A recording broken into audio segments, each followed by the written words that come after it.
Dişi kısırlaştırma operasyonları veteriner klinikleri için rutin ameliyatlardır. Ama bununla birlikte jinekolojik bir ameliyat olduğu için ciddi olabilecek ameliyatlardandır.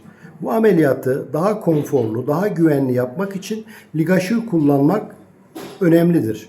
Ligaşür kullanıldığında kanama riski daha az olur ve dokulardaki iyileşme daha çabuk olur. Bunun yanı sıra ameliyat öncesi kediye tam kan tahlili yapmak da daha güvenli bir ameliyat sağlar.